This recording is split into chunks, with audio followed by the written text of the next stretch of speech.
for a side like hobby or however you described it to me, I was like, holy moly, like you've put a ton of work into this.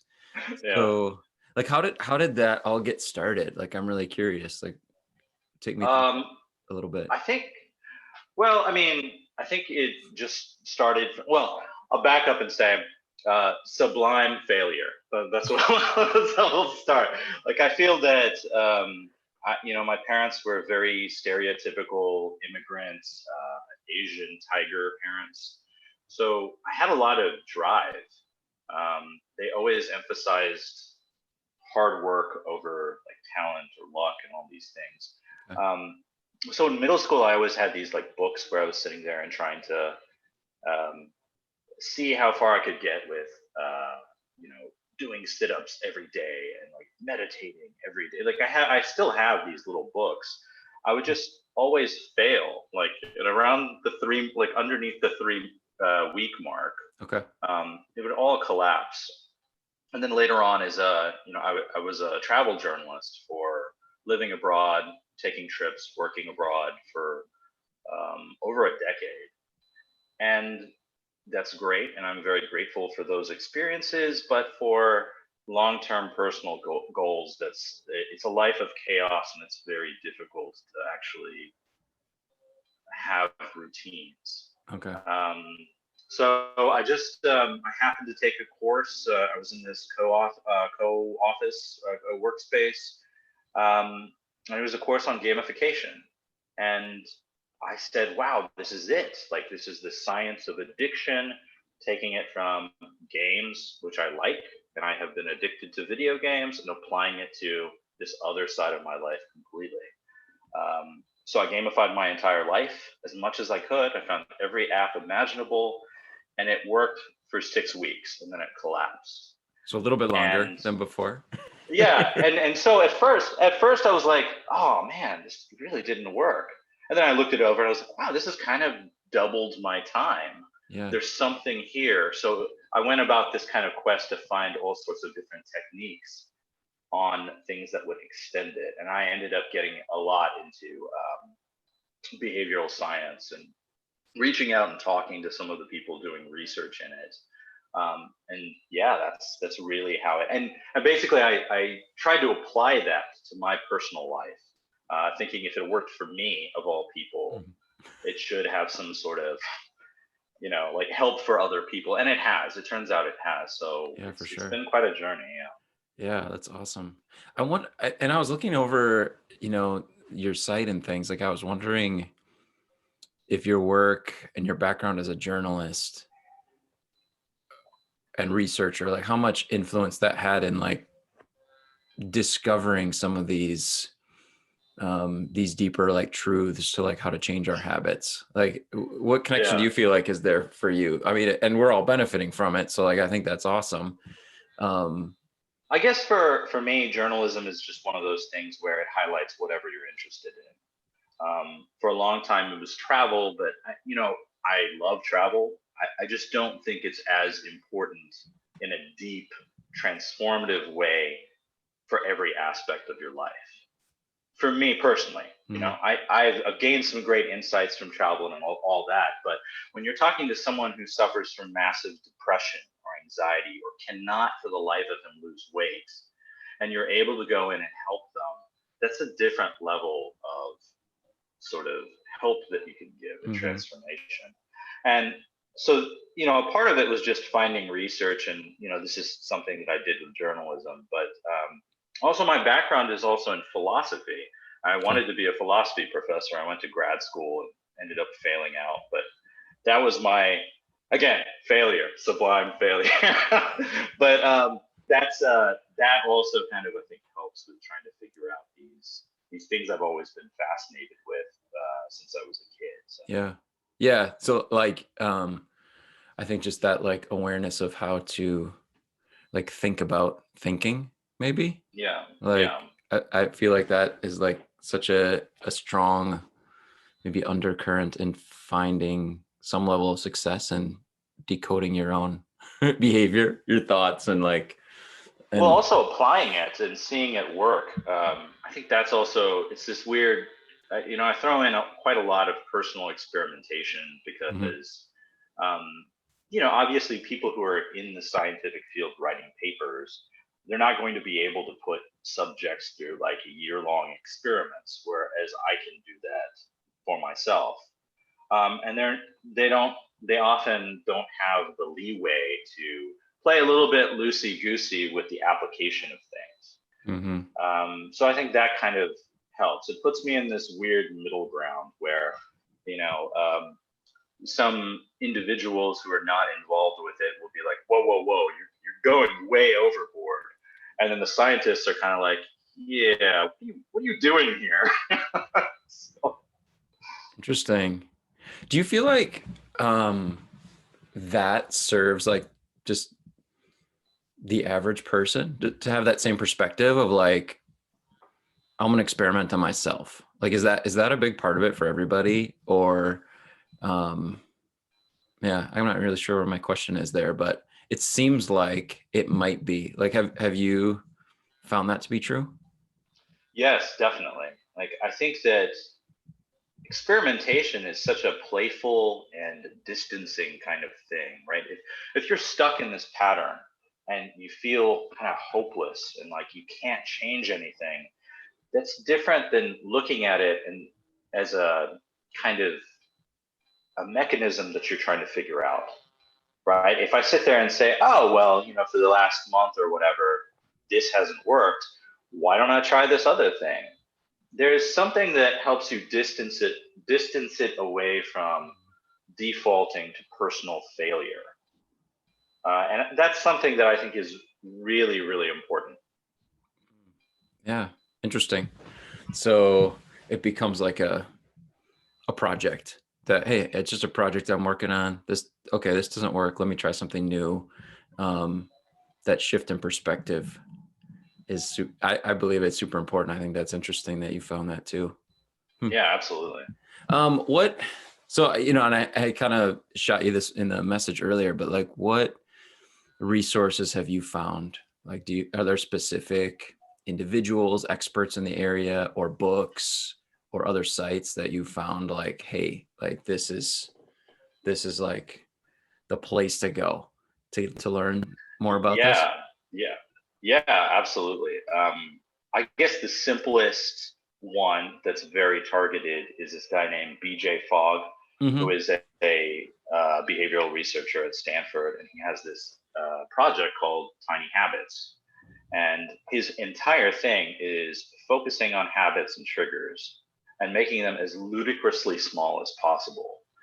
That probably has had probably the most impact when it comes to my own personal habits. Again, as raised in that kind of stereotypical like gung ho, motivation is everything, do everything perfectly kind of family background, and something I think a lot of other people have as well. Mm-hmm. Sitting there and going, flossing one tooth a day? What are you talking about? Like, it just doesn't seem like it would work, but it has, and it makes sense if you think about it in terms of, I like to think about it in terms of like aerospace, like launching a rocket, trying to get into orbit. Motivation is your fuel, but the problem is it kind of runs out a little bit too fast for most people. So the other option is to lower the payload. If you lower the payload, you mean sure getting to space. It can feel easier because you're not burning through that motivation. And then once you're in orbit, weightless, then you can use your motivation or whatever resources you have to, increase it. Yeah. So I thought that blew my mind. That changed my life. Wow. Okay. So what's the application to like lowering the payload? Like, tell me about that. How would you do that when it comes to like making a big change in your life? So let's say for exercise, Yeah. you know, there's a lot of people who January 1st, they go to the gym and they're gym heroes. And I get that. I've been there. That's sort of like, I've got the motivation now. I'm all geared up. Um, but I find statistically, a lot of people don't make it that long. In Right. fact, the 3 week, almost 3 week thing for my childhood, it turns out has a lot of correlates statistically. I think like January 17th is National Ditch Your Resolutions Day. Okay. And there's an app, a fitness app called Strava, that every couple of years they use their millions of interactions to project when people will quit their resolutions. Huh. I think one year is January 12th, and I think a year or two ago, it was January 19th. So I think going the opposite way and just getting on the, let's assume it's a treadmill. Let's just assume that. Getting on the treadmill for a minute. It seems weird and it feels weird, and you're going to feel like an idiot doing it. But come January 19th or whenever, on your worst day, when motivation has abandoned you and it's raining outside, or whatever it might be, you're going to think to yourself, it's only a minute. And it's going to give your brain enough time to make that shortcut in the mind between a trigger and response, so that a day without being on the treadmill is just a day unfinished. So that, I think, is like a really good application. Now, of course, you have to expand it. Like, you can't be just sitting there for a minute each day, but I think the expansion comes better and it's timed better after it's automatic. So yeah. Okay. So when there's, almost like you were saying, once you're weightless in space, like once you feel that, like, okay, like this is getting really easy now. Right. It's time to move forward. It's time to put on the forward thrusters or what have you. There you go. All right, cool. Yeah. Is there, from what you've found, is that kind of like, is there a time frame that fits in there, or is it very different for everybody? Yeah, actually, that was one of my the other people I had in mind as to people who, resources or whatever. Yeah. In 2009, there was an article, a study that was published, which, in my opinion, is the most important article ever written on self-development ever. And the researcher just wanted to know a simple question, which is, how long does it take to form a habit? Okay. And apparently no one had ever bothered to try to check, because there's all sorts of weird things, like, how do you measure a habit? How do you know when it's done? How do you actually, in scientific terms, do that? So she found some researchers that had actually created a habit scale, a sliding scale. And she found that on average, it's 66 days. That's the average time to form a habit. Now that's going to change. Like in the research study, simpler tasks took like 18 days. Harder tasks took an estimated of like 250 days. Okay. I found, because I take the scale, I take it like quite rigorously, like every day, if I'm forming a habit, in order to map it and see if there are patterns. I found that the more techniques you use to hone in that habit, like a tiny habit, like make it really tiny, or a really clear trigger, like instead of saying sometime in the morning I'm going to meditate, you say after my first cup of coffee, boom, I'm going to sit down and meditate. That lowers that window. So yeah, I think that on average, for me, it was around that time. It was about 2 months when I was taking the scale at first. And then it's significantly lowered to about like 18 days. Cool. Depending on how tiny you made it, or how simple it was. Okay. Yeah, and that, I think that makes sense from if you have like a mechanistic model of all this stuff. Like if you plan it better, yeah, it's gonna form up better. So. Wow. Cool. Any other individuals, experts, or resources that have really helped to guide? Like, I really appreciate you sharing those. Yeah. Man, there's so many. I mean, I think we're really in this time right now where all this stuff is kind of this switch from the motivation heavy advice, which is fine. There's nothing wrong with motivation. But there's a lot of people exploring different avenues. For me, it's for focus. I mean, this is like slightly different from habits, but for me, Focus is a really important thing. And there's a guy named Cal Newport who wrote a book on, Hmm. I think he calls it, it's deep work. And his whole idea was that most people, when they're working, are kind of distracted constantly. So if you hone in that time, you can actually shorten the window you need to be focused. And it's a great book. It's a fantastic book. I have it on my Yeah. list. That's why I'm Oh, smiling. I'm like, I've had it on, I have this huge reading list always, and that one's yeah. been on there for a while. So Yeah. Yeah. now I'll have to get to it. Yeah. Oh man. Oh, cool. Thanks for sharing that. So and I want to be respectful of your time. Yeah. Yeah. What would you say to someone who has a ton of changes to make? Like maybe they haven't been in this process. Maybe they're hearing about it for the first time and they're like, man, I have so far to go. Yeah. And we've been using that exercise example, or weight loss. Let's say like they have 100 pounds or more to lose, and just like they start to realize this is going to affect how I sleep, how I eat, what I drink. Like, what advice might you give to them based on the research that you've done? Yeah. That's really tough, and I really feel for that situation. Um, what I would say is to try to narrow it down to one, maybe two things, and Okay. really try to find the thing that is the most bang for your buck. Right? If you're talking about health, I'm it's loosely, I would say that it's eating. Mm-hmm. Right? Yeah. Eating healthy is gonna affect weight loss. It's gonna affect your long-term health, and it's gonna affect your energy levels and sleep patterns. So to me, it's really trying to figure out and strategizing what's the thing that's gonna make you feel better in the most arenas of your life, Mm-hmm. most areas of your life.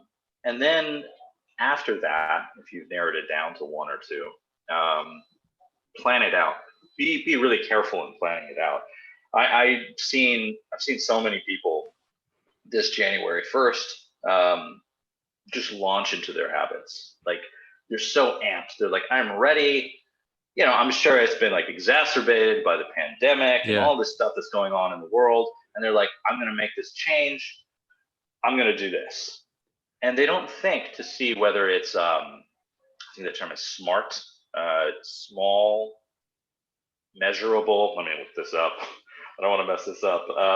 It's like specific, measurable, attainable, relevant, and time based. Like you want it to be, don't sit there and say, I'm going to get a six pack in like 1 month. Mm-hmm. Like really focus on those kind of process oriented versus goal oriented behaviors.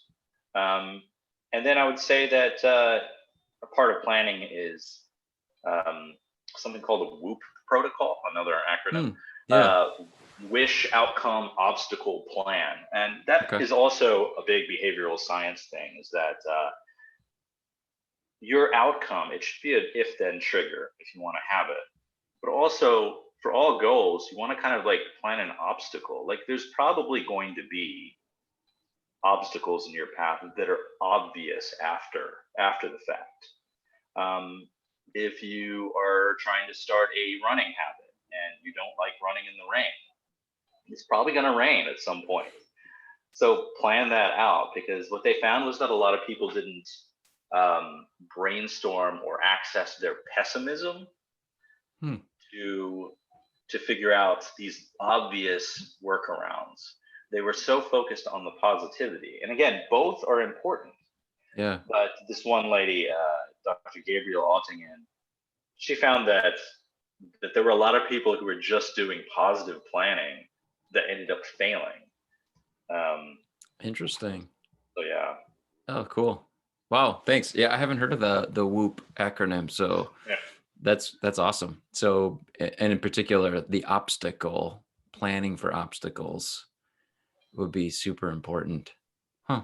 Awesome. yeah. Because Cool. a lot of people, I think, have this. I think one blogger called it "aw screw it" moments. Like everything's Yeah. going well, it's raining, you can't find your shoes, you can't find your raincoat, whatever, and you go, screw it, and that's the beginning of the end. Yeah. I missed yesterday. Like, what? It's just another day. I'll start tomorrow again. And you're kind of like back to the beginning, right? Yeah, and that happens so often for all of us. I feel like a lot of people have that. I know I've had that where it's this constant yo-yoing.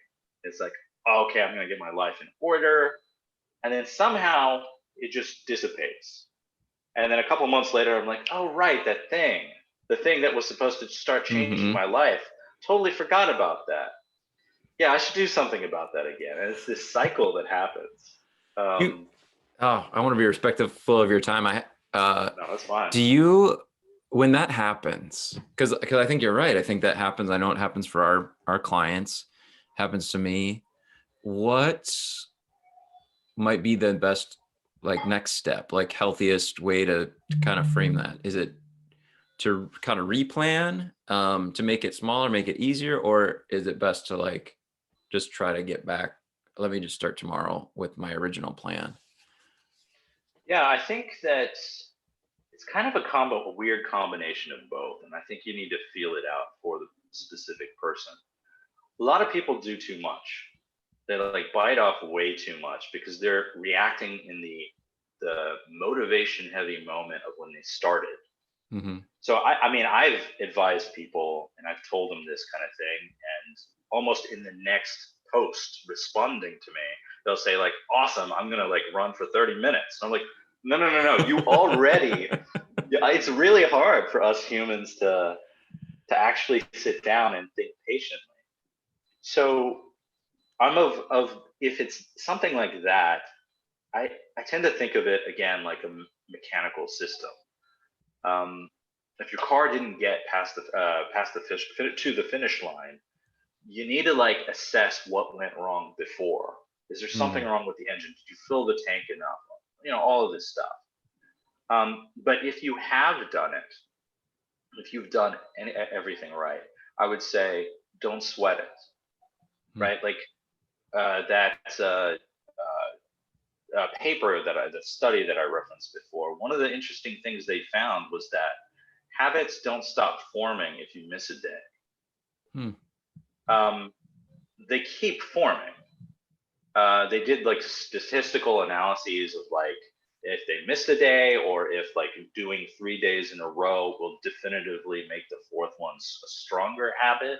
And what Mm. they found was that a habit is this weird structure in the mind. It's not streak based. Okay.